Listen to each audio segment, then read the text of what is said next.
তুমি আমায় হজে ডাকিলে ইয়া আল্লাহ করো আশা পূরণ কাবা রিতাওয়াফ করালে ইয়া আল্লাহ করো আশা পূরণ।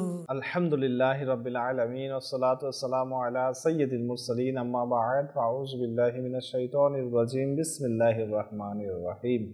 আসসালাতু ওয়াসসালামু আলাইকা ইয়া রাসূলুল্লাহ ওয়া আলা আলিকা ওয়া আসহাবিকা ইয়া হাবিবাল্লাহ। আসসালাতু ওয়াসসালামু আলাইকা ইয়া নবিয়াল্লাহ ওয়া আলা আলিকা ওয়া আসহাবিকা ইয়া নূরাল্লাহ। মাদানী চ্যানেলের দর্শক, অনুষ্ঠান হৃদয়ের টানে হারামাইনের পানে, এই অনুষ্ঠানে আপনাদেরকে স্বাগতম জানাচ্ছি এবং আমাদের এই অনুষ্ঠানের মধ্যে আমরা ইনশাআল্লাহ চেষ্টা করে থাকি বিভিন্ন প্যাকেজ চালানোর জন্য এবং মোবাইল লিগের থেকে কিছু মাদানী ফুল নেওয়ার জন্য, এবং সাথে সাথে আমরা নাতে আকর্ষণ হয়ে থাকি। দর্শক, আপনারা আমাদের সাথে সংযুক্ত হতে পারেন।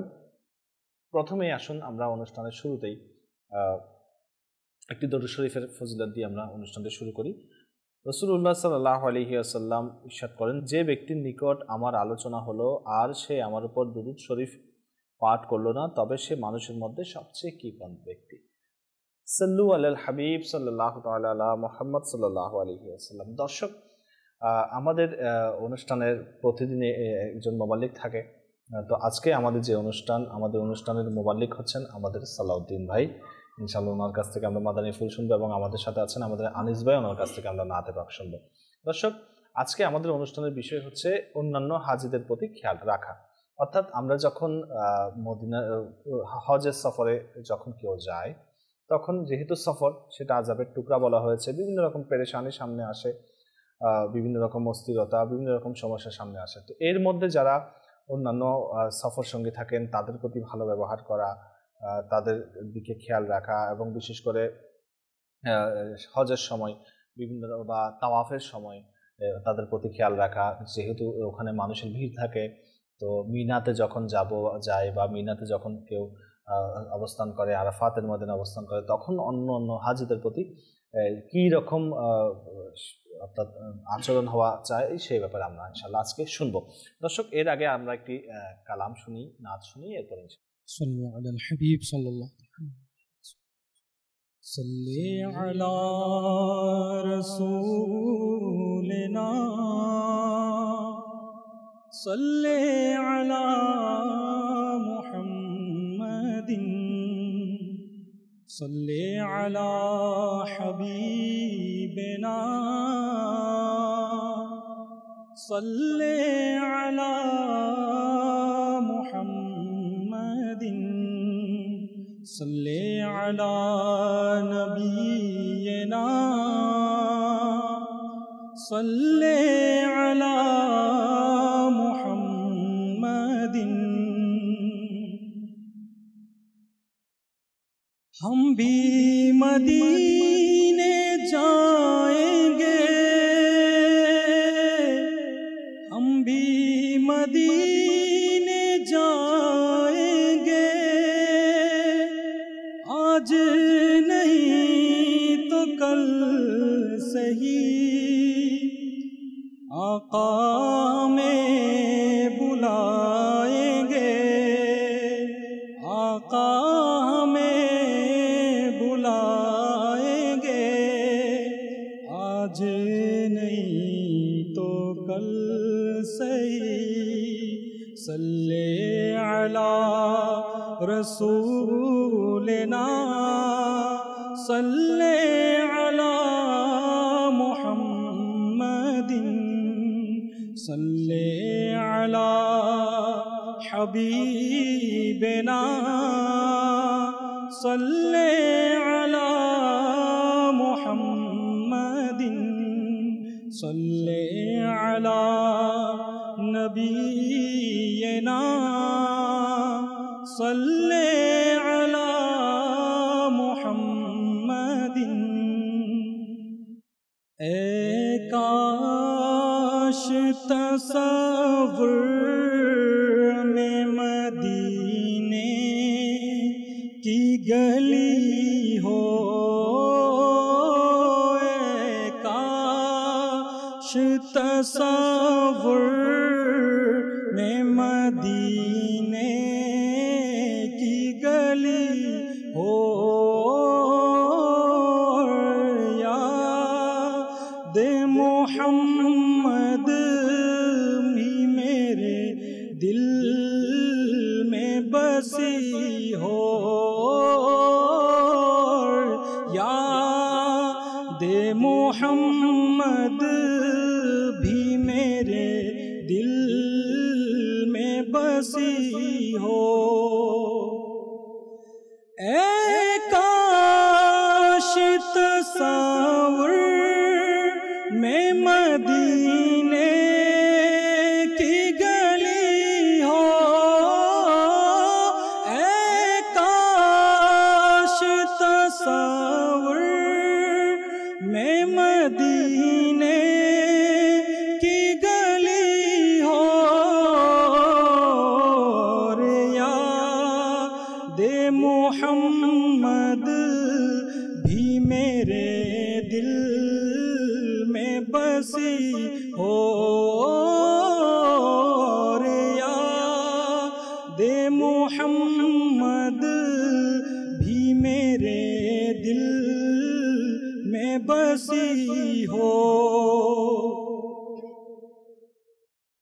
دو سوز بلالا کامل درد رضا سا دو سوز بلالا کامل درد رضا سا سرکار عطا عشق اویسے قرنی ہو سرکار عطا عشق اویسے قرنی ہو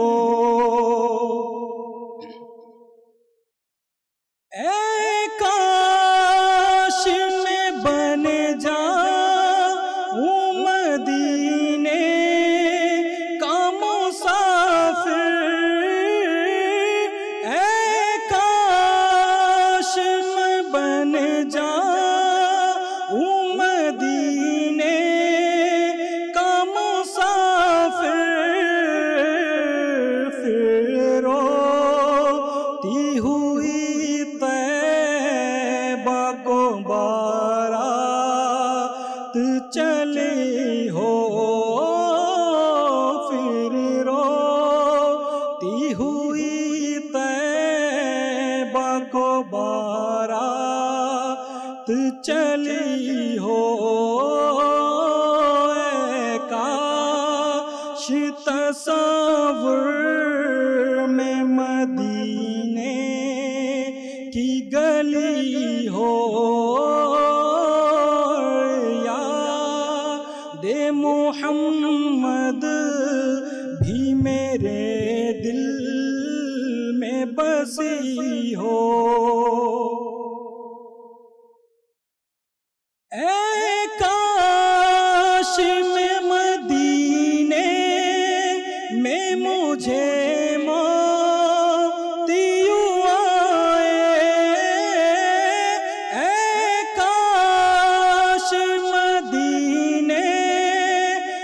مجھے موتیوں آئے چوکھٹ پہ تیرے سر ہو میری روح چلی ہو چوکھٹ پہ تیرے سر ہو میری روح چلی ہو اے کاش تصور میں مدینے کی گلی ہو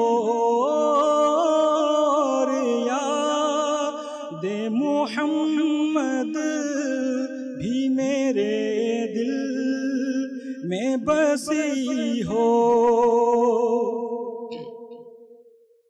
جب لے کے چلو غار غریبا کو جنازہ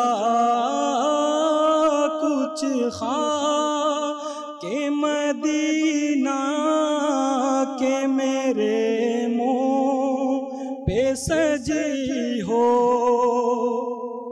جب لے کے چلو غار غریبا کو جنازہ، جب لے کے چلو غار غریبا کو جنازہ کچھ خواہ کہ مدینے کی میرے منہ پہ سجی ہو، کچھ خواہ کہ مدینے کی میرے منہ پہ سجی ہو،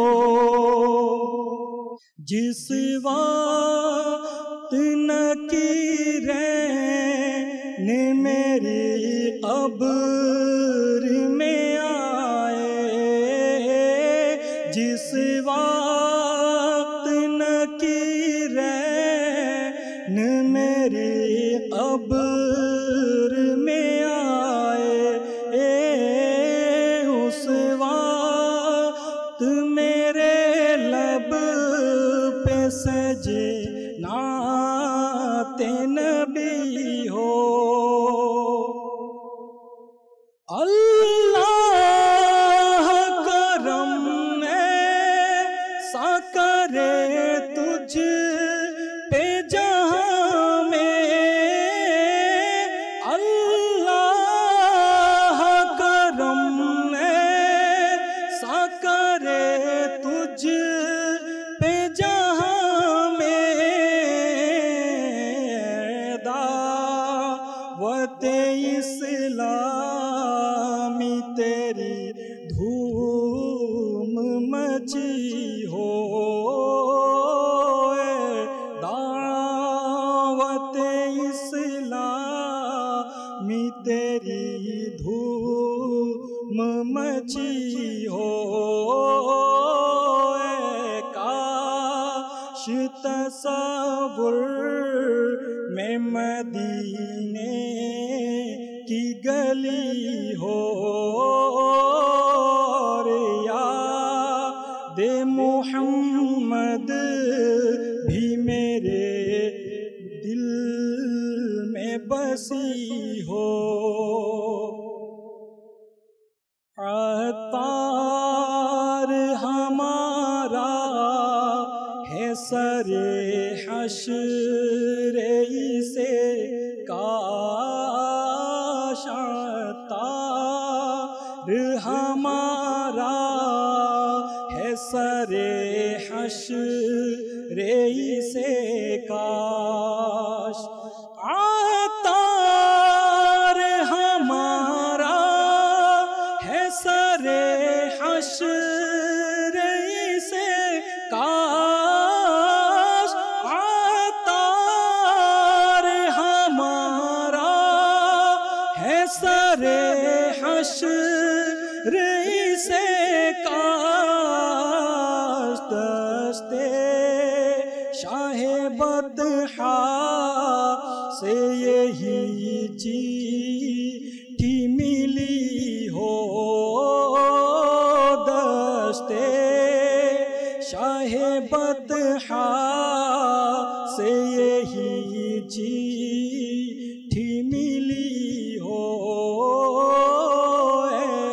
کاش تصور میں مدینے کی گلی ہو، اور یاد محمد بھی میرے دل میں بسی ہو، صلی اللہ تعالی علی محمد صلی اللہ علیہ وسلم۔ ماشاء اللہ۔ دর্শক আমরা আমাদের যে আজকে অনুষ্ঠান হৃদয়ের টানে হারামাইনের পানে, এই অনুষ্ঠানের বিষয় হচ্ছে অন্যান্য হাজতের প্রতি খেয়াল রাখা। দর্শক, আজকে আমাদের সাথে যে মোবাল্লিক আছেন আমাদের সালাউদ্দিন ভাই, ইনশাআল্লাহ ওনার কাছ থেকে শুনবো যে উনি আলহামদুলিল্লাহ হজে গিয়েছেন, মক্কা মদিনা শরীফের জিয়ারত ওনার নসিব হয়েছে এবং বিভিন্ন সময় বিভিন্ন জায়গায় সফরেও থাকেন। তো সেই সময় ওনার আসলে অভিজ্ঞতাটা বেশি, ইনশাআল্লাহ আমার কাছ থেকে শুনবো। জি হুজুর। আলহামদুলিল্লাহ রাব্বিল আলামিন ওয়াসসালাতু ওয়াসসালামু আলা সাইয়্যিদিল মুরসালিন। আসলে হারামাইন শরীফাইনের সফর এটা তো অত্যন্ত মোবারক বরকতময় সফর। জি। প্রত্যেক মুমিনের অন্তর এ কামনা থাকে যে কখন আমার এই সফর নসিব হবে, আল্লাহর কাছে দোয়া করতে থাকে। যে যখন ওই আপনি শুরুতে বলেছিলেন যে সফর যেটা আযাবের টুকরা হয়ে থাকে, জি, সেটা স্বাভাবিকভাবে আমরা ঘরে যেভাবে থাকি সেভাবে তো হয় না। জি।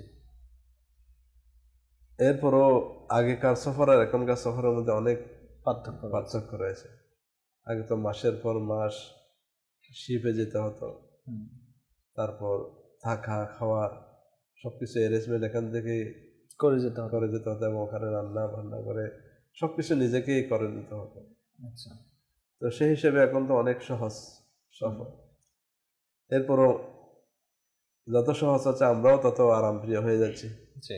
তখনকার মানুষ কর্মঠ ছিল, তাদের জন্য কষ্ট হলো, তাদের জন্য এটা তাদের জন্য তাদের মতো ছিল। আমাদের আরামপ্রিয় মানুষদের জন্য এটাও আমাদের জন্য অনেক কষ্টকর।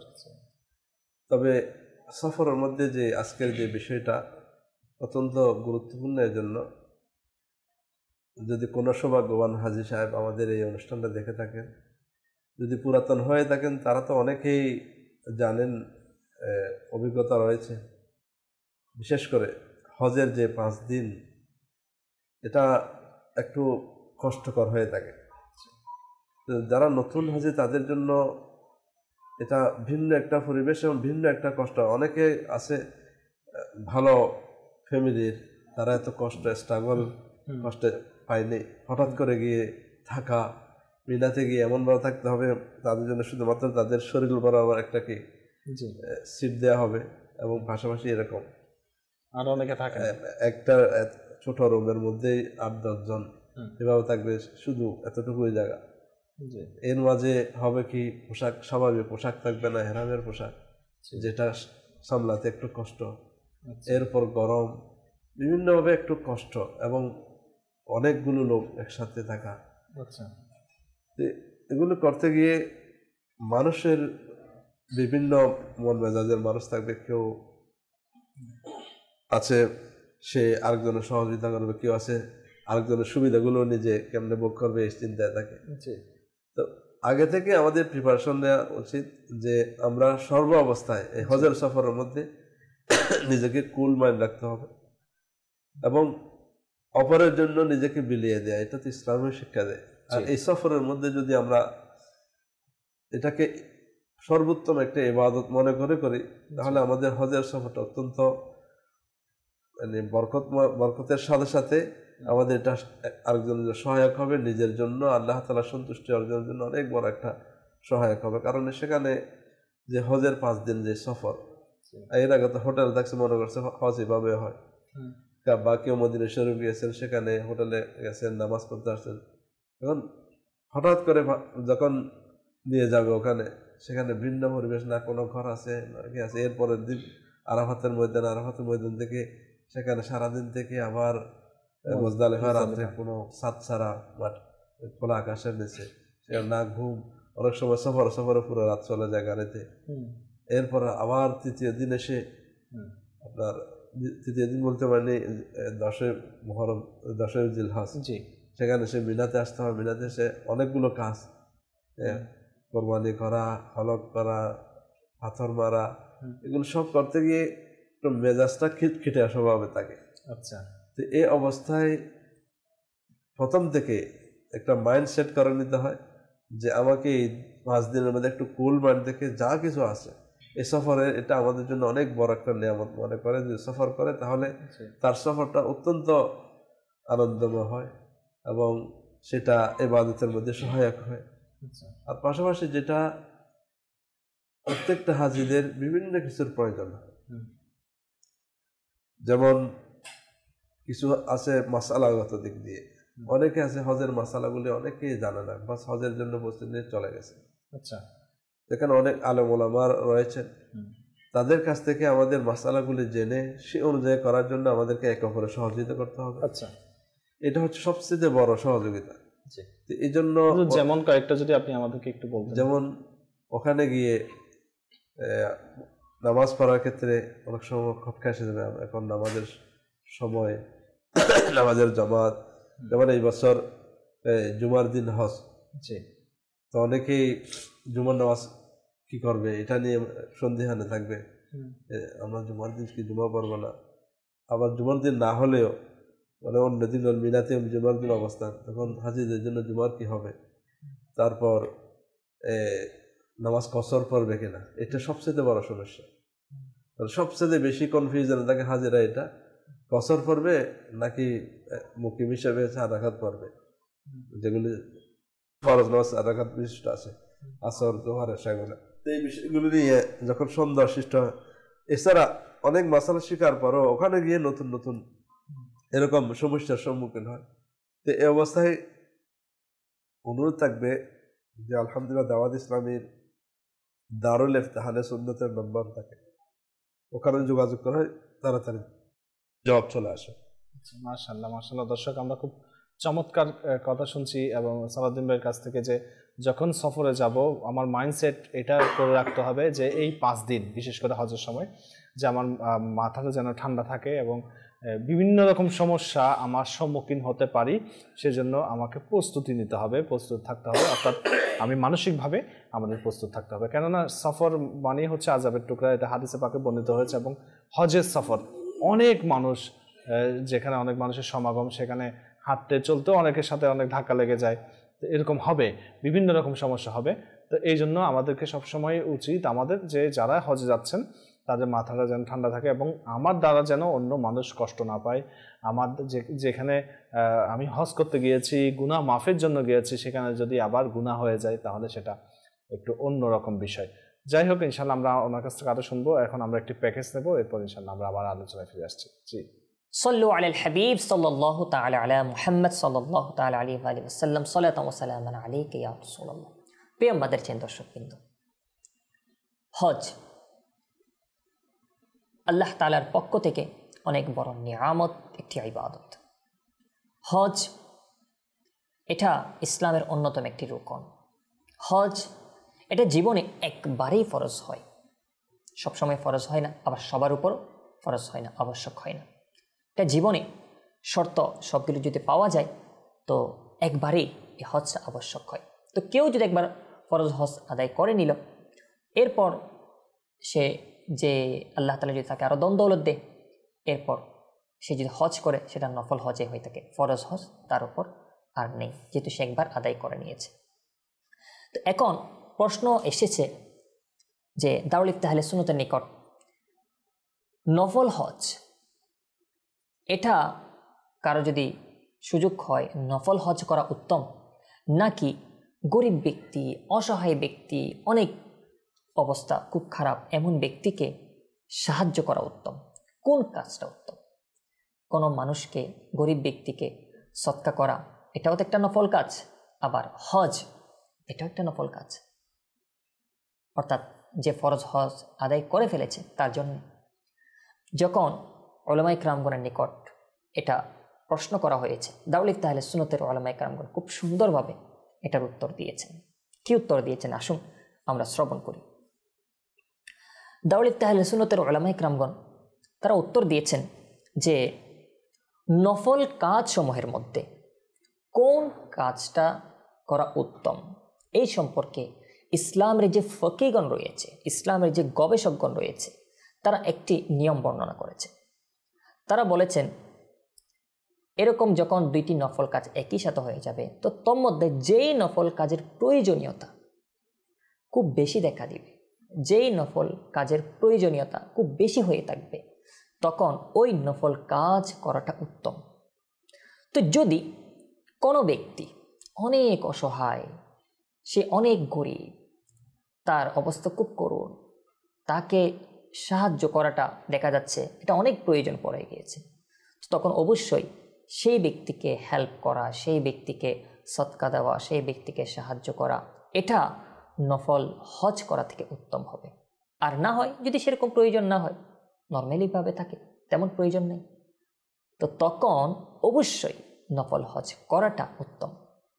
তো এখানে আমাদের মাইন্ডে রাখতে হবে যে দুইটি নফল কাজ যদি একই সাথে হয়ে যায়, তখন যেই নফল কাজটার প্রয়োজনীয়তা খুব বেশি দেখা দিবে সেটাই আগে যেন করা হয়, আর না হয় যেটা অন্যটা, অর্থাৎ এখানের মধ্যে যে প্রশ্নটা এসেছে আর এখানে জবাব দেওয়া হয়েছে, তো এখানে নফল হজ করা তখনই উত্তম যখন ওই ব্যক্তির প্রয়োজনীয়তা যদি তেমন না হয়, তখন নফল হজ করাটাই উত্তম হবে। তো প্রিয় মাদেছেন দর্শকবৃন্দ, আল্লাহ তাআলা যদি আপনাকে এমন দৌলত দেয়, আপনি চাইলে তাকেও হেল্প করতে পারেন, কিন্তু আবার নফল হজে করতে পারেন, তো তখন তো আপনার উচিত হবে দুটোটাই করা। আল্লাহ তাআলা আপনাকে দৌলত দিয়েছেন, তৌফিক দিয়েছেন, তো কেন করবেন না? দুটোটা করেন, মানুষকে হেল্প করেন, আবার সাথে সাথে আল্লাহ তাআলার ঘরে হাজিরিও দেন। আর যদি সেরকম সম্পদ নাই, তখন আপনি এই মাসালার উপর যেটা আমরা শুনলাম এটার উপর আমল করেন।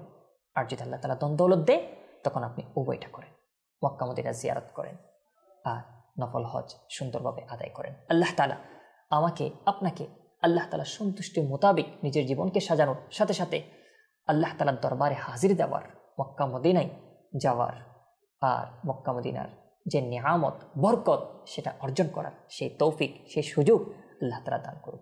আমিন বিজাহিন নবীল আমিন সাল্লাল্লাহু তাআলা আলাইহি ওয়া সাল্লাম। সাল্লু আলাল হাবিব সাল্লাল্লাহু তাআলা আলা মুহাম্মদ সাল্লাল্লাহু তাআলা আলাইহি ওয়া সাল্লাম। সালাতু ওয়া সালামান আলাইকা ইয়া রাসূলুল্লাহ। মাশাআল্লাহ দর্শক, খুব চমৎকার আমরা কথা শুনেছি যে মানুষকে উপকারের বিষয়ে, যদি হজও আপনার নফল হজ করতে যাচ্ছেন এবং সাথে সাথে কাউকে যদি আপনার উপকার করার নিয়ত থাকে, তাহলে যদি আপনার সামর্থ্য থাকে দুটোই করতে পারেন। সেই বিষয়ে ইনশাআল্লাহ আমরা সালাউদ্দিন ভাইয়ের কাছ থেকে শুনবো। জি হুজুর। আলহামদুলিল্লাহ, আমরা তো আমির আহলে সুন্নাতের পক্ষ থেকে মাদানী চ্যানেলের মাধ্যমে আমরা জানতে পারছি যে মদিনার জন্য উনি কেমন আসে পুরো দুনিয়াবাসী জানে, বিশেষ করে দাওয়াত ইসলামী ওয়ালারা জানে।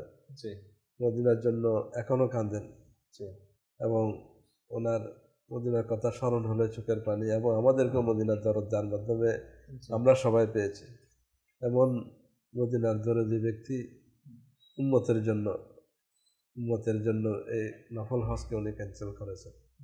অত্যন্ত ভালো কাজ। আমরা দারুল ইফতাহ আহলে সুন্নাতের যে বিষয়গুলো শুনলাম, আসলে এটা আমাদের প্রত্যেকের, বিশেষ করে বর্তমান আমাদের দেশের যদি বর্তমান পরিস্থিতি হিসাবে আমরা দেখি, তাহলে এখানে দুটি বিষয় আমাদের, যারা একটু অতি বুদ্ধিমান, বুদ্ধি যা আল্লাহ যাদের তার থেকে একটু বেশি বুঝে কিছু মানুষ আছে, এ ধরনের লোক বলে বিভিন্ন ইসলামের বড় বড় রকমগুলো আছে যেগুলো আল্লাহ তাআলা আমাদের উপর ফরজ করেছেন, যেমন যাকাত, নামাজ, তারপর আপনার কোরবানি আসছে, কোরবানি করবেন, হজ করবেন।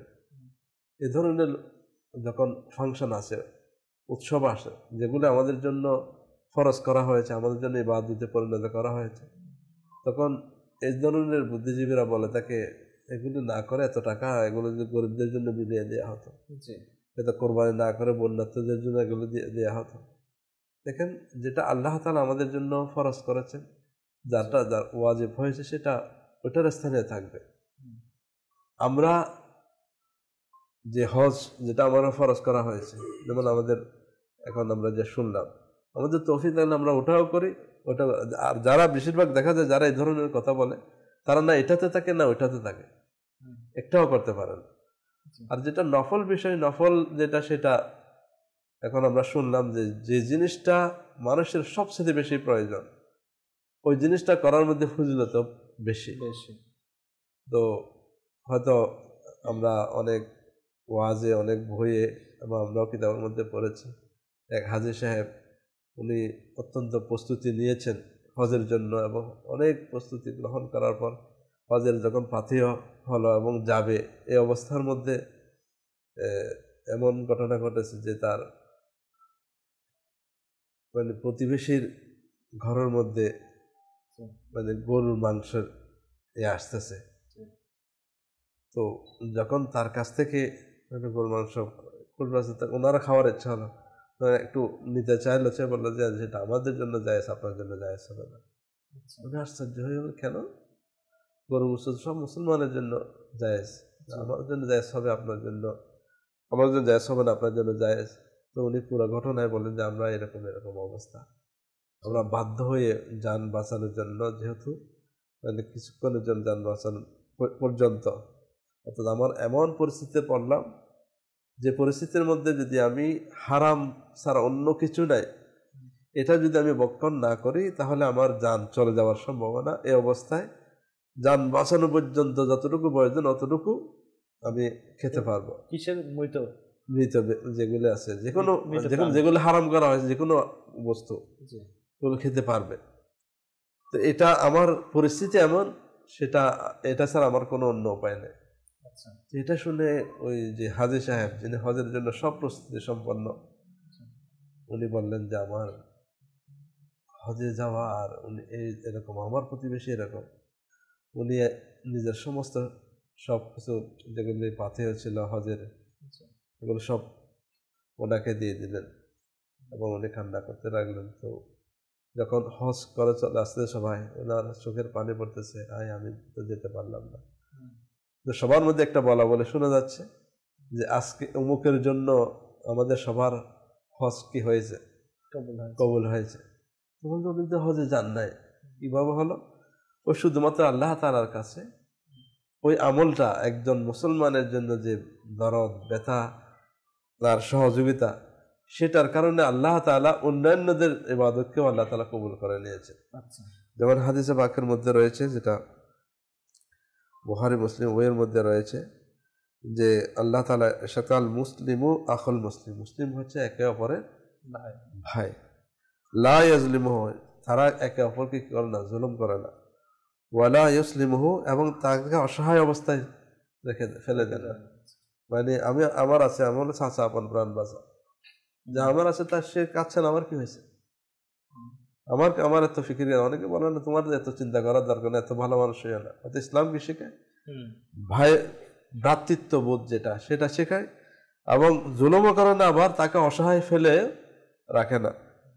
এবং আল্লাহ তাআলা, আল্লাহ মাহবুব সাল্লাল্লাহু আলাইহি ওয়াসাল্লাম ইরশাদ করেন, মান কানা ফি হাজাতি আখিহি ফাইন্নাল্লাহা ফি হাজাতিহি, যে মুসলমান অপর মুসলমান ভাইয়ের সাহায্যের মধ্যে থাকে, অর্থাৎ তার কোন একটা প্রয়োজন মিটানোর ক্ষেত্রে অগ্রগামী হয়, আল্লাহ তাআলা তার প্রয়োজনকে মিটিয়ে দেন।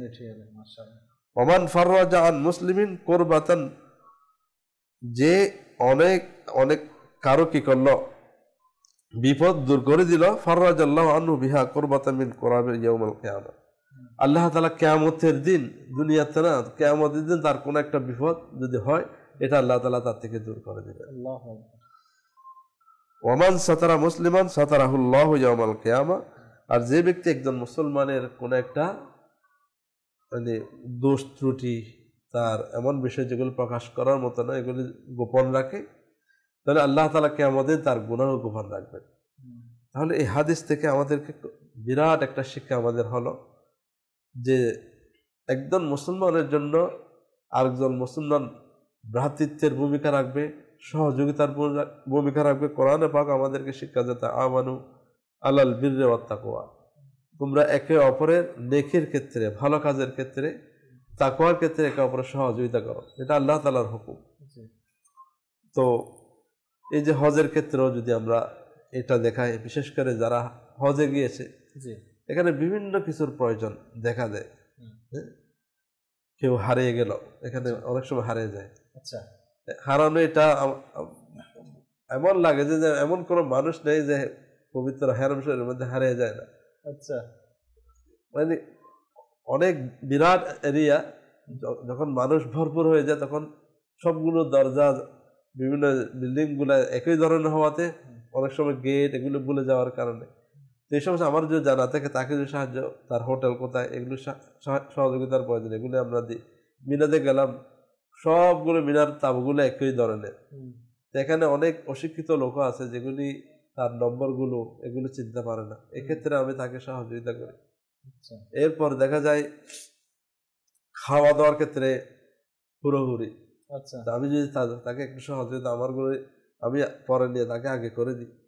সবচেয়ে বড় সমস্যা সেটা হচ্ছে বাথরুমের যখন প্রয়োজনীয়তা হয় তখন এত বিশাল হজের মিনার এটা, তো এখানে যতগুলো ওয়াশরুমের প্রয়োজন অতগুলো ওয়াশরুম করলে তো অনেক জায়গার প্রয়োজন হবে, এগুলি অনেক করা হয়েছে। এরপরও মানুষের জন্য এটা সংকলন অনেক সময় কারো হাজত বেশি হয় কারো কম হয়, তো ওই সময় গিয়ে একটু মানুষ বিরক্তির শিকার হয়।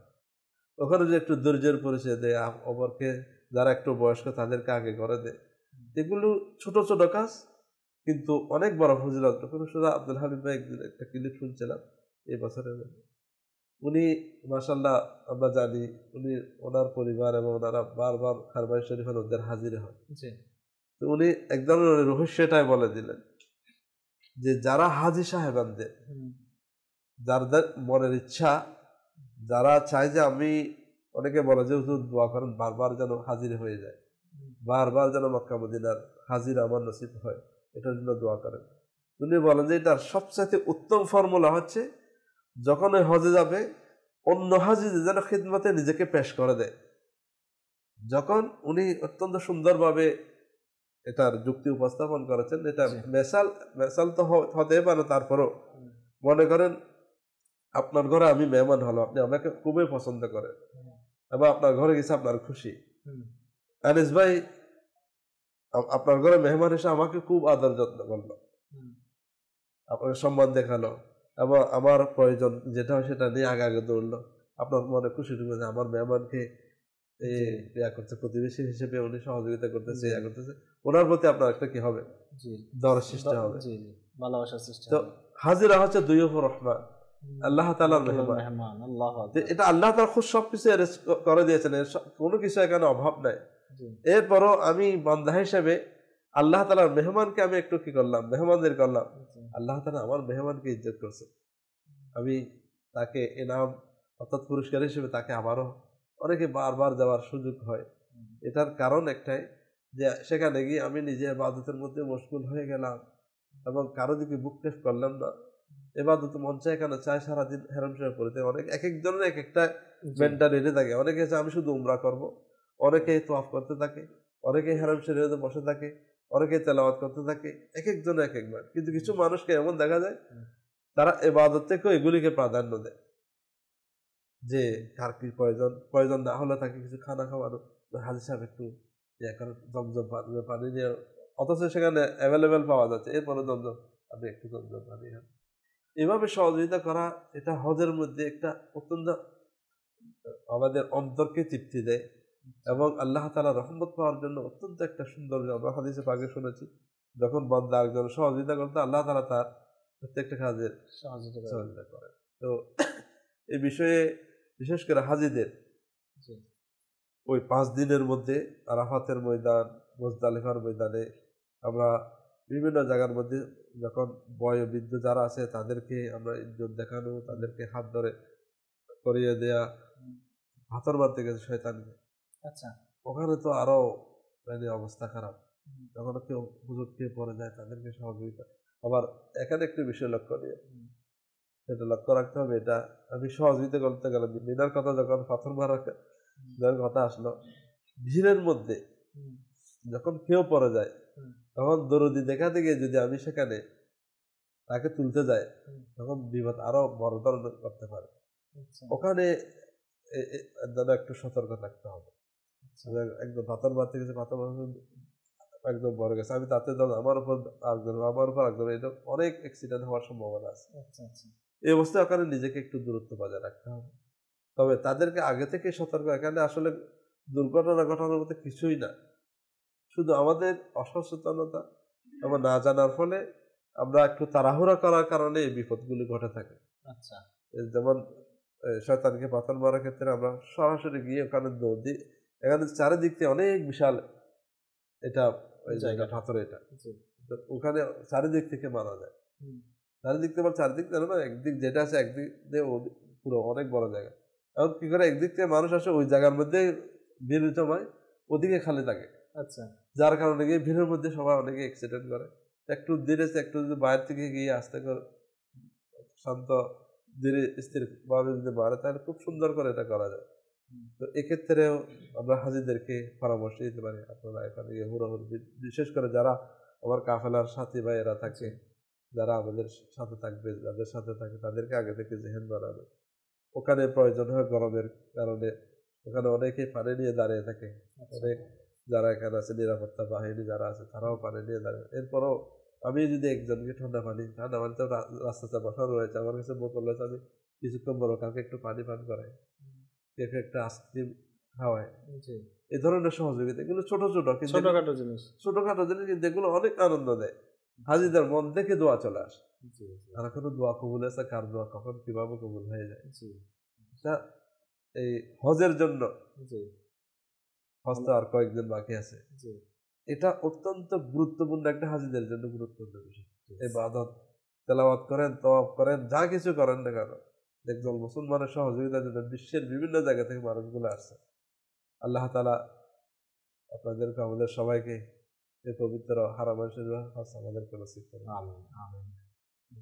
দর্শক, আমরা খুব চমৎকার কিছু কথা শুনেছি এবং শিক্ষণীয় বিষয় যে আমাদের সালাউদ্দিন ভাই বলছেন যে আল্লাহ তাআলার মেহমানকে সহযোগিতা করা, অর্থাৎ আমি যদি আমার অর্থাৎ মনে করুন আমার ঘরে কেউ মেহমান এসেছে, উনিও তো এটা বুঝিয়ে দিয়েছেন, বা ঘরের মধ্যে যদি কোনো বিয়ে শাদীর অনুষ্ঠান হয়, ওই সময় যদি কেউ এসে নিজে থেকে সহযোগিতা করে তাহলে তার প্রতি একটা কৃতজ্ঞতাবোধ জেগে থাকে সব সময়, এবং তার সেই কথাটা মনে পড়ে আমাদের যে তিনি আমাদেরকে সহযোগিতা করেছেন। বা আপনি যখন কোনো বিপদে পড়েছেন বা আপনাকে কেউ সহযোগিতা করেছে, তখন সেটা সে যদি কৃতজ্ঞ হয়, অকৃতজ্ঞ হয় হলে তো এটা অন্য বিষয়, সে যদি কৃতজ্ঞ হয় তাহলে অবশ্যই আপনার কথাটা সবসময় মনে পড়বে তার।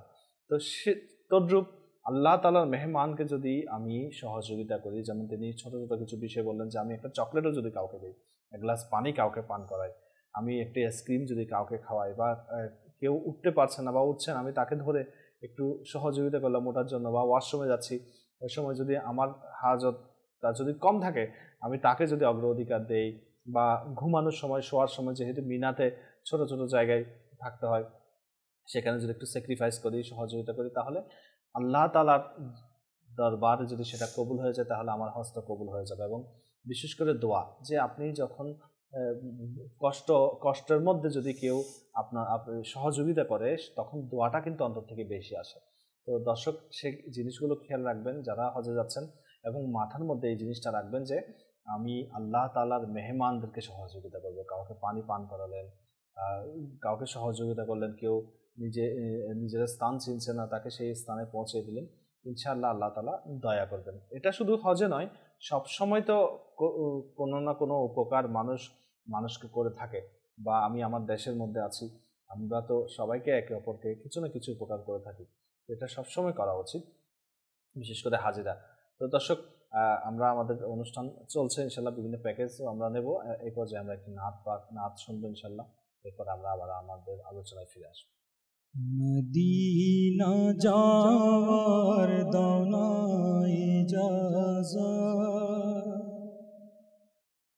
মদিনা যাওয়ার দানা ইজাজত, নবী রহমত শফিয়ে উম্মত, করাও ডেকে পান প্রেমের শরবত, করাও ডেকে পান প্রেমের শরবত, নবী রহমত শফিয়ে উম্মত, মদিনা যাওয়ার দাওনা ইজাজত, নবী রহমত শফিয়ে উম্মত, করাও ডেকে পান প্রেমের শরবত, করাও ডেকে পান প্রেমের শরবত, নবী রহমত শফিয়ে উম্মত, জ্বালাও বুকে মোর আগুন এমন,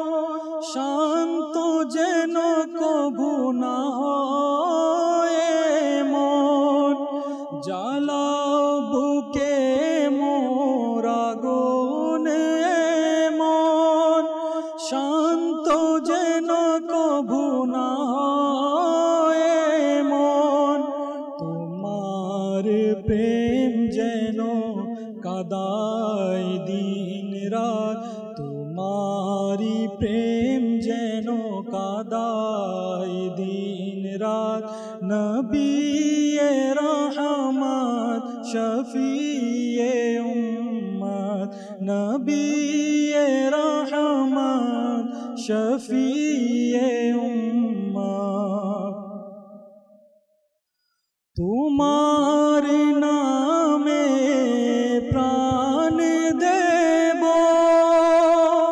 তোমার প্রেমে শিরক কাটাব তোমার নামে প্রাণ দেব তোমার প্রেমে শিরক কাটাব দাওয়ে মন মনোবল দাওয়ে মন হিম্মত দাওয়ে মন মনোবল দাওয়ে মন হিম্মত নবিয়ে রহমত শফিয়ে উম্মত মদিনা যাওয়ার দাও না ইজাজত নবিয়ে রহমত শফিয়ে উম্মত করাও ডেকে পান প্রেমের শরবত নবিয়ে রহমত শফিয়ে উম্মত হুসैन ইবনে আলী রসিলা গৌসে পাকের জালি রসিলা হুসैन ইবনে আলী রসিলা গৌসে পাকের রওজা রসিলা দাওনা মদিনায় মোরে শাহাদাত দাওনা মদিনায় মোরে শাহাদাত নবিয়ে রহমত শফিয়ে উম্মত নবিয়ে রহমত শফিয়ে উম্মত সকল নবী ওলিদের উসিলা মদিনার অলি গলির উসিলা সকল নবী ওলিদের উসিলা মদিনার অলি গলির উসিলা মদিনায় আমার হয় যেন মত মদিনায় আমার হয় যেন মত নবিয়ে রহমত শফিয়ে উম্মত নবিয়ে রহমত শফিয়ে উম্মত মদিনা যাওয়ার দাও না ইজাজত মদিনা যাওয়ার দাও না ইজাজত নবিয়ে রহমত শফিয়ে উম্মত করাও ডেকে পান প্রেমের শরবত করাও ডেকে পান প্রেমের শরবত নবিয়ে রহমত শফিয়ে উম্মত নবিয়ে রহমত শফিয়ে উম্মত ইমাম আহমদ রজা রসিলা আমার মুর্শিদ জিয়া রসিলা ইমাম আহমদ রজা রসিলা আমার মুর্শিদ প্রিয়া রসিলা দাফন যেন হয় বকিয়ে জান্নাত দাফন যেন হয় বকিয়ে জন্নত নবিয়ে রহমত শফিয়ে উম্মত নবিয়ে রহমত শফিয়ে উম্মত কি করবে আত্মার সম্পদ দিয়ে দুনিয়ার বাদশাহী চাই না কোশে কি করবে আত্মার সম্পদ দিয়ে দুনিয়ার বাদশাহী চাই না কোশে শুধুই তোমায় চাই হে জানে রহমত শুধু তোমায় চাই হে জানে রহমত নবিয়ে রহমত শফিয়ে উম্মত শুধুই তোমায় চাই হে জানে রহমত নবিয়ে রহমত শফিয়ে উম্মত মদিনা যাওয়ার দাও না ইজাজত মদিনা যাওয়ার দাও না ইজাজত নবিয়ে রহমত শফিয়ে উম্মত করাও ডেকে পান প্রেমের শরবত করাও ডেকে পান প্রেমের শরবত নবিয়ে রহমত শফিয়ে উম্মত। সুবহানাল্লাহ। দর্শক, আমাদের কাছে কয়েকটি কল আছে, আমরা কলগুলো শুনবো। জি, আমি ঢাকা থেকে বলছি। আমার নাম মোহাম্মদ জাহিদুল ইসলাম। আমি একটা গজল শুনতে চাই, মাটির বাড়ি মাটির ঘর। ইনশাআল্লাহ। পরবর্তী কল। আমার নাম সুমদ রানা, যশোর থেকে বলছিলাম, একটা গজল শুনতে চাই। মাশাআল্লাহ। জি, পরবর্তী কল। আমার নাম মোহাম্মদ উমর ফারুক, নরসিংদী থেকে বলছি। আমি একটি কালাম শুনতে চাই। টাকা নাই, পয়সা নাই। পরবর্তী কল। আমার নাম রমজান, উত্তর রায়পুর রাজশাহী বলছি। একটি নাচ শুনে দিবেন। জাতীয় নাম মুস্তাফা, দয়া করে শুনিয়েছেন। ইনশাআল্লাহ। আনিস ভাই, যদি তুই এক লাইন। আর টিয়া নাই পয়সা নাই কেনে যাইতাম সোনার মদিনা কেনে সাইতাম। আর টিয়া নাই পয়সা নাই কেনে যাইতাম সোনার মদিনা কেনে সাইতাম। মনে হতে যাই বল্লাই কিন্তু টিয়া পয়সা নাই। মনে হতে যাই বল্লাই কিন্তু টিয়া পয়সা নাই। মনে হর ফাকির মতো, মনে হর ফাকির মতো উড়াল মারিতাম। আর টিয়া নাই পয়সা নাই কেনে যাইতাম সোনার মদিনা কেনে সাইতাম। আর টিয়া নাই পয়সা নাই কেনে যাইতাম সোনার মদিনা কেনে সাইতাম। যার প্রিয় নাম মুস্তাফা সাল্লে আলা মুহাম্মাদিন। যার প্রিয় নাম মুস্তাফা সাল্লে আলা মুহাম্মাদিন। তারই তরে পেলাম খোদা সাল্লে আলা على محمد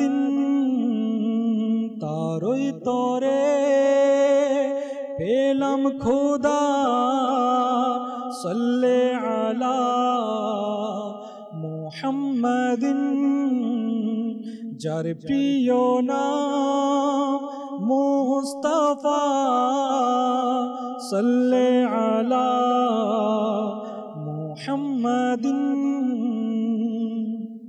রুহুল আমিন গেলেন রয়ে নবী গেলেন আরশ পানে রুহুল আমিন গেলেন রয়ে নবী গেলেন আরশ পানে আরশে আযম দিল সাড়া সাল্লি আলা মুহাম্মাদিন আরশে আযম দিল সাড়া সাল্লি আলা মুহাম্মাদিন যার প্রিয় নাম মুস্তাফা সাল্লি আলা মুহাম্মাদিন। মাশাআল্লাহ। দর্শক, ইনশাআল্লাহ আমরা সালাউদ্দিনের কাছ থেকে আবারও শুনবো আমরা যে আলোচনা করছিলাম। জি হুজুর। জি, হজের মৌসুম আলহামদুলিল্লাহ কেউ আগে কেউ পরে সেখানে সমাগত হচ্ছে। তো একে অপরের যে সহযোগিতা, আজকের যে বিষয় আমি আগেও বলেছিলাম, এটা হাজিদের জন্য অত্যন্ত গুরুত্বপূর্ণ বিষয়। তো এক্ষেত্রে মক্কা শরীফ বলেন, যেটা হারাম শরীফ, সেখানেও মিনা মুজদালিফা আরাফাতেও কোরবানি করার ক্ষেত্রেও এবং বিভিন্ন দ্বীনি শরীয় মশালা জানার ক্ষেত্রে একে অপরের আমরা যারা হাজি সাহেব সেটা দেখবে। এখানে হয় কি, যখন আমরা হজের মধ্যে যাই জিনিসটা, সেখানে কখনো মানুষের স্যান্ডেলগুলো অনেক সময় এলোমেলো হয়ে যায়। এক্ষেত্রে যেন আমরা সবসময় কি দেখি, বিভিন্ন বিষয় এখানে এক একটা যদি আমরা দেখি, প্রত্যেকটা ক্ষেত্রে মানে মানুষের সহযোগিতার প্রয়োজন হয়। এখানে দুই ফিতার স্যান্ডেলগুলো পরতে হয়, কারণ ওখানে পায়ের যে উপরের অংশ এটা দেখে যেতে হয়। এক্ষেত্রে দেখা যায় অনেক সময় স্যান্ডেল ছিঁড়ে যায় অথবা হারিয়ে যায়, একটা পায় একটা পায় না। এক্ষেত্রেও আমরা খুঁজবো, প্রত্যেকটা হাজিরা যেন খুঁজে আমি কার কোনো উপকার করতে পারে কিনা। আচ্ছা, এমন যেন না হয় যে আমার দ্বারা আরো কেউ কারো ক্ষতি হোক। আর কিছু কিছু ক্ষেত্রে এমন পরিস্থিতি পড়তে হয় যে গাড়ি এসে গেছে, এখন আমার হাজি সাথে যারা আছে আমার তাবুর মধ্যে, কিছু আছে মহিলা, আমাদের ইসলামী বোনরাও আছে, অনেক সময় বয়স্ক ব্যক্তিরাও আছে। এখন তার সামানগুলো গোছাতে বা করতে করতে গাড়ির কাফেলা গাড়ি চলে আসছে, ওদেরকে আগে থেকে বলা হয়েছে ঠিকঠাক রাখো। এক্ষেত্রে দেখা যায় সবাই তো একরকম না। তো এক্ষেত্রে আমাদের যারা অন্যান্য হাজির আছে আমাদেরও খেয়াল রাখা, এর ক্ষেত্রে যাতে দেরি না হয় আমরা তাদেরকে সহযোগিতা করি। তাদের যদি গোছাতে দেরি হয়, বা অনেক আছে রোগী, কারো ডায়াবেটিস আছে, প্রস্রাবের সমস্যা, সেক্ষেত্রে তাদের বাথরুমের প্রয়োজন, হঠাৎ করে গাড়ি আসলো তাদের এটা ওয়াশরুমে যেতে হচ্ছে। সেক্ষেত্রে আমাদের যদি সেখানে খিটখিটে স্বভাব কেন আগে থেকে করার না কেন, এক্ষেত্রে আমাদেরকে অনেক অত্যন্ত সহনশীলতা প্রদর্শন করা, এটা আমাদের অত্যন্ত জরুরি। জি। এরপর তাওয়াফে জিয়ারত, মানে হজের সম্পাদন শেষ করার 12 তারিখ সূর্য অস্ত যাওয়ার আগে আগে এটা করে নিতে হবে। হ্যাঁ, তো এখন অনেক ক্ষেত্রে দেখা যায় অনেকে করে নাই।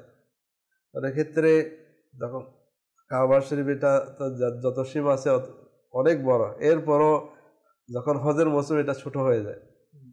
এক্ষেত্রে আমরা হাজিদেরকে সহযোগিতা করতে পারি, তাদের জন্য তাওয়াফের ব্যবস্থা, তাদের জন্য অনেক হাজিরা দেখা যায় তাদের চলতে ফিরতে অনেক কষ্ট, তাদের চলাফেরা করতে পারে না। অনেক অসুস্থ হয়ে যায়, তো তাদের জন্য হুইল চেয়ারের প্রয়োজন হয়ে থাকে। তো এগুলি স্বাভাবিকভাবে আমাদের যেখানে হাজিদের সেবার জন্য এগুলি রাখা হয়। তো যারা সেখানে জানে, হজ কাফেলা যারা পরিচালনা করেন বা এখানে হাজিদের জন্য সেবা ক্যাম্পগুলো এখানে লাগানো আছে, তাদেরকে যদি আমরা রিকোয়েস্ট করি তাদের জন্য একটা ওই ধরনের ব্যবস্থা করে দিতে, তাদের মন থেকে দোয়া আসবে। নাইলে একটা কিনে যদি এখানে যদি করতে, তাহলে অনেক টাকাও খরচ, এটা স্বাভাবিকভাবে কোনো হাজি সম্ভব না। কিন্তু আমরা যখন গিয়েছিলাম, এরকম হাজিদের অনেক প্রয়োজন আছে আমাদের। আলহামদুলিল্লাহ বাংলাদেশের যে ইয়ে আছে, ওখানেও ওদেরকে হাজিদের জন্য সেবার জন্য এগুলো প্রচুর পরিমাণে রাখা হয়েছে। তো ওখান থেকে রিকোয়েস্ট করলে যাদের কয়েকটা যে ফর্ম পূরণ করে দিয়ে দেওয়া হয়, এবং কিছু টাকা নেই কিন্তু এগুলো আবার ফেরত দিয়ে দেয়। এই ধরনের সাহায্য সহযোগিতাগুলো আমরা যদি আমাদের হাজি ভাই যারা আছেন তাদেরকে করি, তারা চিরদিন স্মরণও রাখে। আমার মনে পড়ে যখন আমার হাজির হয়েছিল প্রথমবার, তখন অত্যন্ত ঠান্ডা পড়ছিল। এত ঠান্ডার মধ্যে আমার সাথে একজন ছিল, সাথে ছিলাম অনেক বয়স্ক, আমি ছিলাম সবচেয়ে ছোট। তো আমার ডিউটি ছিল তখন, কাফেলা ছিল না, এমনি আমরা কয়েকজন মিলে গিয়েছি। তো ওই সময় অত্যন্ত বয়স্ক, মনে হয় 80-90 কাছাকাছি হবে। এত ঠান্ডা পড়ছিল, মুজদালিফার ময়দানের মধ্যে মনে হচ্ছিল যে এখানে ওই আমার বুড়ো মানুষটা ইন্তেকাল করেছেন অবশ্যই ওখানে না, পরে ইন্তেকাল অনেক বড় হজের পর অনেক বছর বেঁচে গিয়েছেন, ওনার অনেকদিন হায়াত পেয়েছেন। কিন্তু ওখানে মনে হয়েছিল উনি আর থাকবেন না। তা আমি ছিলাম, আমার আরেকজন আত্মীয় ছিল, আমরা দুইজনের যে কম্বল ছিল দুটো কম্বল ওনাকে দিয়ে কোনোমতে রাতটা কাটিয়ে শেষ করে আমরা আর কোনো দিকে না, তাদেরকে রক্ষা করার অত্যন্ত জরুরি ছিল। তারপর এক্ষেত্রে একে অপরের সহযোগিতা, এখানে তো সহযোগিতা এমন, হাজিদের জন্য সেবা করার জন্য বিভিন্ন সংস্থা, বিভিন্ন এত মেহমানদারি এখানে করা হয়, খানা নিয়ে দাঁড়িয়ে থাকে, বিভিন্ন আপনি কাঠটা নেবেন, কাঠটা ছাড়বেন সেখানে কিন্তু এরপরও কিছু মানুষ দেখা যায় লোভ সামলাতে পারে না, আমার বেশি আসে, কথা খেতে পারে না, এখানে খাওয়ার সুযোগ নেই, কিন্তু মাইন্ডে কাজ করে কি না, দিচ্ছে আমি নিয়ে নিই। সেক্ষেত্রে দিচ্ছে আমি আরেকজনের জন্য সেখানে ইশারা করে যে তার জন্য রাখি। অনেক সময় দেখা যায় আরাফাতের ময়দান থেকে যখন মুজদালিফা থেকে আসা হয়, তখন মুজদালিফার মধ্যে খাওয়া দাওয়ার জন্য তেমন কিছু থাকে না, তখন দোকানপাট রাত্রিবেলা, তো দিনের আরাফাতের ময়দানের মধ্যে দিনের বেলা অনেকগুলো গাড়ি, অনেকগুলো সেবা সংস্থা, তাদের এমনিতে আছে কাফেলার যারা আছে তারা খানা প্রচুর পরিমাণে খানা দেয়। এরপরও যাদের বড় বড় কোম্পানিগুলো দেয়, অনেকে এগুলো নিয়ে নেয়। তো অনেকে কি করে, কি দরকার, খরচ করতে আছে, এত খাওয়া দাওয়ার কি দরকার। যখন মুজদালিফা যায় পায়ে হেঁটে অনেক পরিশ্রম হয়, তখন মুজদালিফাকে এত খিদা পায়, তখন কোনো খাওয়া দাওয়ার কিছু থাকে না, তখন অনেক কষ্ট পায়। এই অবস্থায় নিজের কাছে কিছু এক্সট্রা খানা যদি আমরা রাখি, এই এক্সট্রা খানা যখন ওখান থেকে বা নিজের কাছে এগুলো যদি রাখি নিজের জন্য এবং নিয়ত করে অপরের জন্য, এটা যদি রাখি তাহলে মুজদালিফার ময়দানের মধ্যে এটা অত্যন্ত কাজ দেয়। খানা যদি পেটে না দেখে আমরা কিছুই ভালো লাগবে না। এরপর মুজদালিফার ময়দানে গিয়ে আমরা প্রয়োজন হয় কি, একটু আরামের প্রয়োজন, একটা আরাম আসবে। রাস্তার মাঝে সারাদিন পরিশ্রম করার পর যখন রাস্তা হতে হলেও একটু আরাম আসে। কিন্তু ফজরের যখন আলো ফুটবে তখন তো আবার আমাদেরকে চলে যেতে হয় হাজিদেরকে মিনার দিকে। কিন্তু এর আগে একটা সেখানে দায়িত্ব হচ্ছে যে পাথরগুলো এখান থেকে নিতে হবে, অন্য জায়গা থেকে নিতে পারবে না। পাথরগুলো খোঁজার ক্ষেত্রে কিন্তু অনেকগুলো পাথর ছিটিয়ে দেওয়া হয়। এরপরও অনেক হাজি, এক্ষেত্রেও আমরা যদি তাদের সহযোগিতা করি, কি ধরনের পাথর, অনেকে আছে বড় বড় পাথরগুলো নিয়ে নিই না, বড় বড় পাথর নিতে হবে, এক্ষেত্রে আমরা তাদেরকে সহযোগিতা করি। এবং আমরা নিজেও নেওয়ার সময় আমাদের যে 49টা পাথর 3 দিনের জন্য যেটা, এটা নিয়ে আর কিছু অতিরিক্ত পাথর যদি আমরা এক্সট্রা রাখি, অনেক সময় দেখা যায় হাজি সাহেব নিয়েছেন ঠিকই কিন্তু কোথাও হারিয়ে ফেলছেন বা কোথাও পড়ে যায়, তখন তো আমার মুজদালিফা এসে নেওয়ার কোনো হুকুম আনতেও পারবো না, এটা তো ওই রাতেই করতে হবে। ওই নিয়ে তো যদি আমরা কিছু এক্সট্রা রাখি, আমার কোনো বয়স্ক হাজি সে যদি তার শর্ট পড়ে যায়, আমি তাকে সহযোগিতা করলাম। আপনার কাছে আসছি, খুব সুন্দর কথা আপনি বলছেন, আমাদের কিছু প্যাকেজও রয়ে গেছে, ইনশাআল্লাহ প্যাকেজটা নেওয়ার পরে ইনশাআল্লাহ আপনার কাছে আমরা আসছি। জি, সাল্লু আলাল হাবিব সাল্লাল্লাহু তাআলা আলা মুহাম্মদ সাল্লাল্লাহু তাআলা আলাইহি ওয়া আলিহি ওয়াসাল্লাম। দর্শক দেখছেন যে হারামাইন শরীফাইনের মধ্যে দোয়া কবুলের স্থানসমূহ। তো আজকে যে স্থান নিয়ে আমরা আলোচনা করব খুবই সুন্দর একটি স্থান, খুবই মনোমুগ্ধকর একটি স্থান। আর আমি যে সম্পর্কে আলোচনা করতে যাচ্ছি তা হচ্ছে মসজিদে কুবা। জি হ্যাঁ, এটি খুবই প্রসিদ্ধ একটি মসজিদ, আর অনেকেই চেনেন, যারা সেখানে গিয়েছেন অনেকেই চেনেন যে মসজিদে কুবা এটি আরব শরীফের মধ্যে মদিনাতুল মুনাওয়ারার মধ্যে অবস্থিত। মদিনা শরীফে এটি অবস্থিত। আর ইসলামের প্রথম মসজিদ বলা হয় মসজিদে কুবাকে। ইসলামের মধ্যে এটাও একটা আমরা জেনে গেলাম যে ইসলামের প্রথম মসজিদ হচ্ছে মসজিদে কুবা। যখন আমার প্রিয় নবী সাল্লাল্লাহু আলাইহি ওয়াসাল্লাম হিজরত করে মদিনায় গিয়েছেন, মদিনাতুল মুনাওয়ারায় গিয়েছেন, তো আমার প্রিয় নবী সাল্লাল্লাহু আলাইহি ওয়াসাল্লাম এই মসজিদের ভিত্তি স্থাপন করেছেন। এখানে তিনি বেশ কিছুদিন অবস্থান করেছিলেন মসজিদে কুবার মধ্যে। আর আমার প্রিয় নবী সাল্লাল্লাহু আলাইহি ওয়াসাল্লাম যেহেতু এই মসজিদে যেতেন, তো এই মসজিদের বিশেষ গুরুত্বের কথা প্রিয় নবী সাল্লাল্লাহু আলাইহি ওয়াসাল্লামের অনেক আহাদিসে তাইয়্যিবার মধ্যে এসেছে। সেটা আমরা রেওয়ায়াতের মধ্যেও পেয়ে থাকি যে মসজিদে কুবার গুরুত্ব কী। তো একটি রেওয়ায়াত আমি আপনাদেরকে পেশ করছি, সেটি হচ্ছে উসাইদ ইবনু জুহাইর আল আনসারি রাদিয়াল্লাহু তাআলা আনহু থেকে বর্ণিত। তিনি বর্ণনা করেন যে প্রিয় নবী সাল্লাল্লাহু আলাইহি ওয়াসাল্লাম ইরশাদ করেছেন, কুবা মসজিদে নামাজ আদায় করলে, অর্থাৎ এক ওয়াক্ত নামাজ আদায় করলে উমরা করার সমান নেকি লাভ করা যায়। সুবহানাল্লাহ, কত গুরুত্বপূর্ণ একটি মসজিদ। তো অসংখ্য হাজি সেখানে অবশ্যই গিয়ে থাকেন, মসজিদে কুবা সেটার জিয়ারত করেন, সেখানে গিয়ে নামাজ আদায় করেন। তো এটাও মনে রাখবেন যে সেখানে নামাজ আদায় করা ওমরার সমপরিমাণ নেকির সমতুল্য।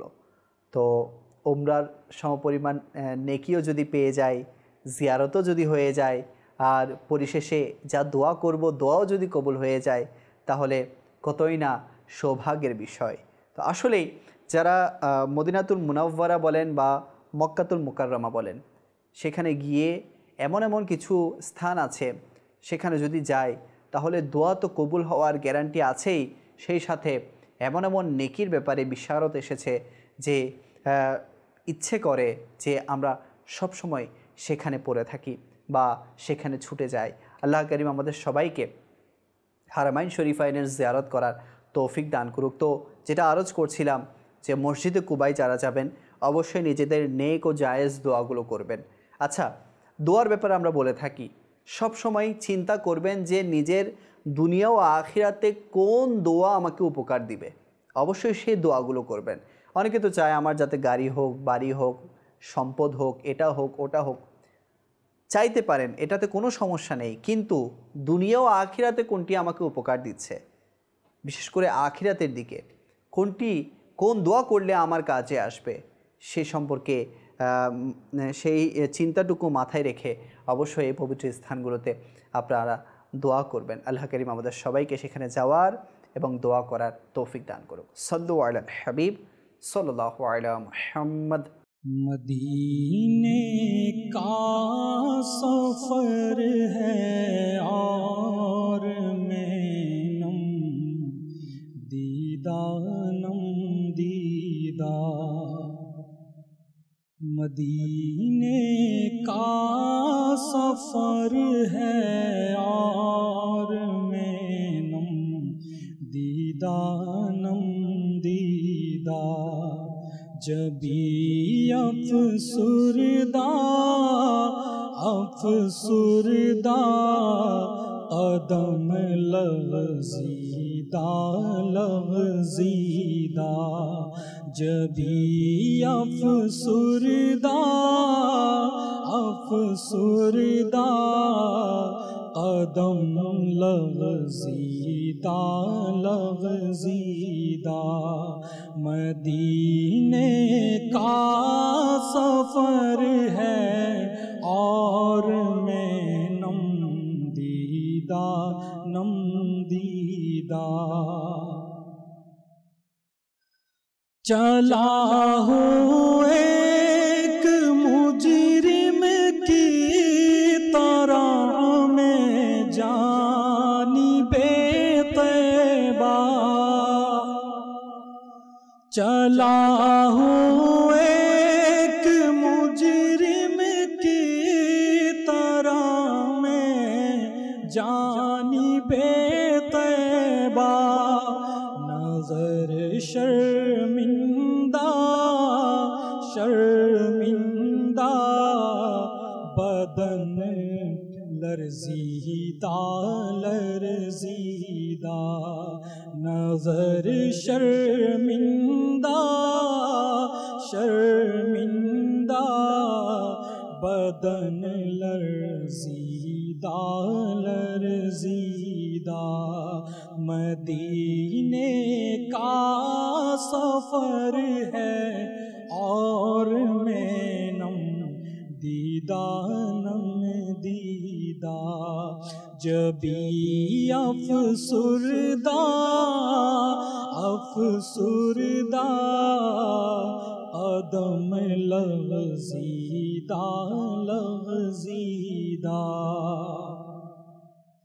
کسی کے ہاتھ نے مجھ کو سہارا دے دیا ورنہ کسی کے ہاتھ نے مجھ کو سہارا دے دیا ورنہ کہاں میں اور کہاں اس راستے پیچیدہ پیچیدہ کہاں میں اور کہاں یہ راستے پیچیدہ پیچیدہ کہاں میں اور کہاں اس روضہ اقدس کا نظارہ کہاں میں اور کہاں اس روضہ اقدس کا نظارہ نظر اس سمت اٹھتی ہے مگر دزدیدہ دزدیدہ نظر اس سمت اٹھتی ہے مگر دزدیدہ دزدیدہ مدینے جا کے ہم سمجھے تقدس کس کو کہتے ہیں مدینے جا کے ہم سمجھے تقدس کس کو کہتے ہیں ہوا پاکیزہ پاکیزہ فضا سمجیدہ سنجیدہ ہوا پاکیزہ پاکیزہ فضا سنجیدہ سنجیدہ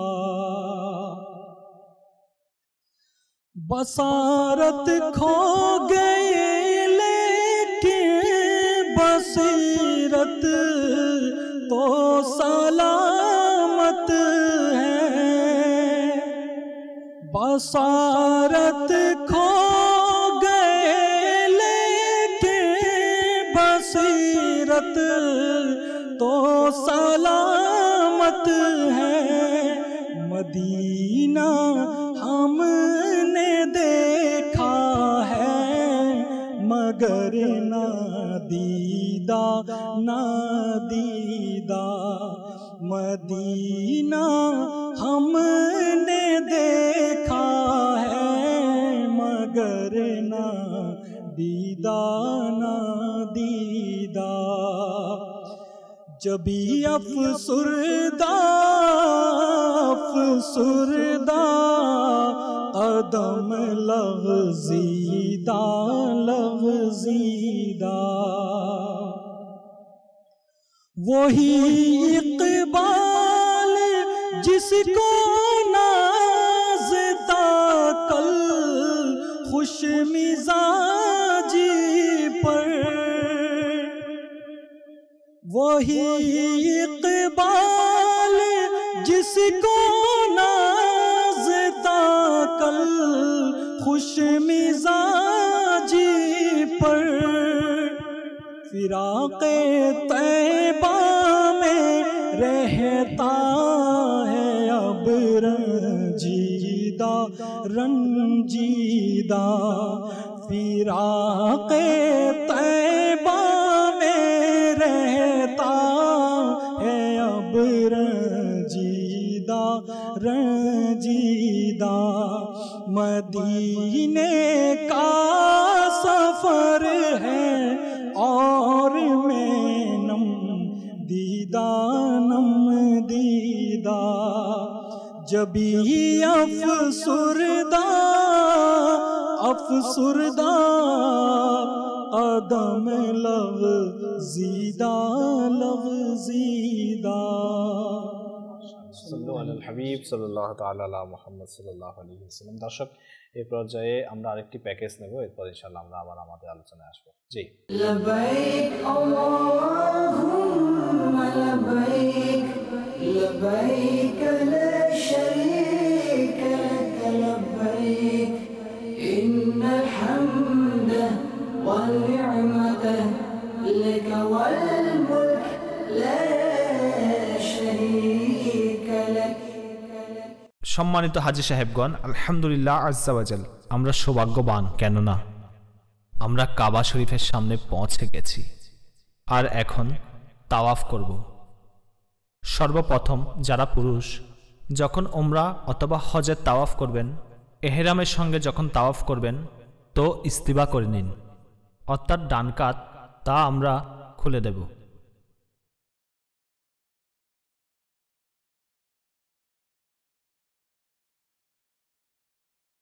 এভাবে ডান কাত খুলে দেওয়াকে ইস্তিবা বলা হয়। আর এখন আসুন তাওয়াফ করার নিয়ত করি। আল্লাহুম্মা ইন্নী উরিদু তাওয়াফা বাইতিকাল হারামি ফায়াসসিরহু লি ওয়া তাকাব্বালহু মিন্নি। হে আল্লাহ আজ্জা ওয়াজাল, আমি তোমার সম্মানিত ঘরের তাওয়াফ করার ইচ্ছা করছি, তুমি তাকে আমার জন্য সহজ করে দাও আর আমার পক্ষ থেকে তা কবুল করে নাও। বিসমিল্লাহি ওয়ালহামদুলিল্লাহি ওয়াল্লাহু আকবার ওয়াসসালাতু ওয়াসসালামু আলা রাসূলিল্লাহ।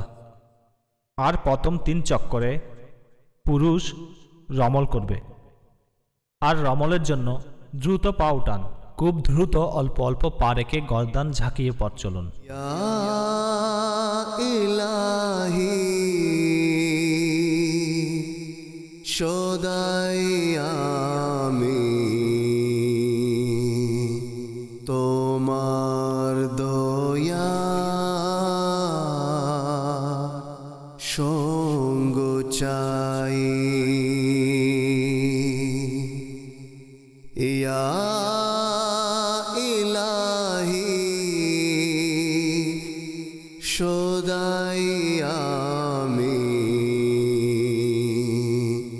তোমার দয়া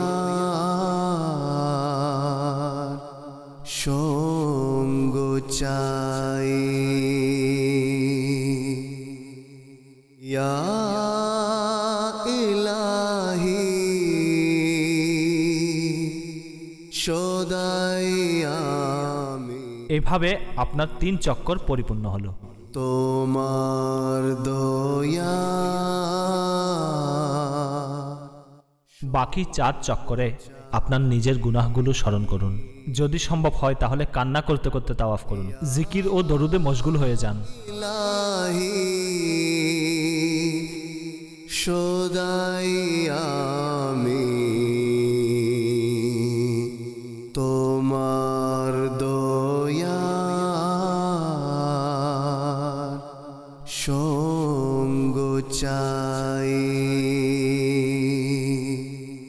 ইয়া ইলাহি সদাই আমি তোমার দয়া সঙ্গ চাই ইয়া ইলাহি সদাই আমি তোমার দয়া সঙ্গ চাই।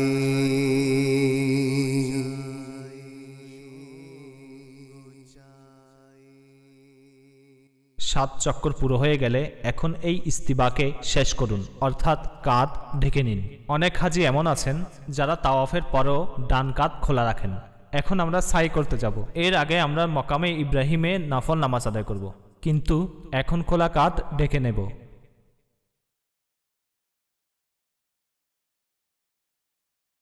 আর এখন এই অবস্থায় হারামে পাকে অবস্থান করুন। আর এখন আমরা ইনশাআল্লাহ মকামে ইব্রাহিমের দুরাকাত নফল নামাজ আদায় করব আর মুলতাজামে দোয়া করব। মুলতাজাম কাবার দরজা আর হাজারে আসওয়াদের মধ্যবর্তী স্থানকে বলা হয়। এমনিতে তো ওখানে গিয়ে জড়িয়ে ধরা চায়, অজর নয়নে কান্না করা চায়, কিন্তু সেখানে সুগন্ধি লেগে থাকে। কিন্তু আজ আমরা এহরাম পরা অবস্থায়, তো আজ তার কাছে গিয়ে দোয়া করুন অথবা তার সামনে গিয়ে দোয়া করুন। পরে ইনশাআল্লাহ যখন সাধারণ কাপড় পরা অবস্থায় থাকবেন তো সেখানে গিয়ে মন ভরে জড়িয়ে ধরবেন। এরপর ইনশাআল্লাহ আমরা জমজম শরীফের পাশে যাব। এরপর ইনশাআল্লাহ আমরা সাইর জন্য রওনা হব। এবার সময় হলো ওই মোবারক পানি পান করার, যাকে আবে জমজম বলা হয়। আবে জমজম মন ভরে পান করুন। জি হ্যাঁ, আবে জমজমের সাথে কুলার লাগানো রয়েছে, নলও এখানে রয়েছে। স্বাদ মিটিয়ে আবে জমজম পান করুন। হাদিসে রয়েছে যার সারমর্ম হচ্ছে এই জমজম ওই জন্যই যে নিয়তে পান করে, এই জমজম এই জন্যই যার জন্য তাকে পান করে কেউ। এই জমজমে জান্নাত রয়েছে আর এই জমজমে কাউসার। মন ভরে আবে জমজম পান করুন। নিজের চোখে লাগান, নিজের মাথায় লাগান, শরীরে মালিশ করুন এবং এর বরকত অর্জন করুন। কিন্তু মনে রাখবেন এই জমজম শরীফের পানি মাটিতে যেন না পড়ে, কেননা এটা মসজিদেরই অংশ। ইতিকাফের নিয়ত যদি না করে থাকেন, জমজমের পানি পান করার পূর্বে ইতিকাফের নিয়ত করে নিন। মাশাআল্লাহ মাশাআল্লাহ। হুজুর এখানে আমার একটি প্রশ্ন, যে মুলতাজিম যেটাকে বলা হয়, অর্থাৎ হাজর আসওয়াদ এবং কাবা শরীফের দরজার মাঝখানে যে অংশটা, সেখানে বলা হচ্ছে যে সেখানে দোয়া করার জন্য, বা অনেকের যারা কাবা শরীফ প্রথম দেখেছে তাদের ইচ্ছা হয় যে কাবা শরীফকে জড়িয়ে ধরে আমি কান্না করব বা কাবা শরীফ ধরবো, বা হাজর আসওয়াদ, বিশেষ করে হাজর আসওয়াদ আমি চুমু খাবো। ওই ক্ষেত্রে তো মানুষ হজের সময় অনেক বেশি হয়ে থাকে, এমনিতে সাধারণত মানুষ অনেক বেশি, সেখানে অনেক জ্যাম। তো এই ক্ষেত্রে হাজিদের প্রতি কিরকম খেয়াল রাখা উচিত? যে অনেকে তো মানে চাই যে আমি সেখানে গিয়ে আমার কাজটা আমি সমাধান করব। গুরুত্বপূর্ণ বিষয় আপনি তুলে ধরছেন।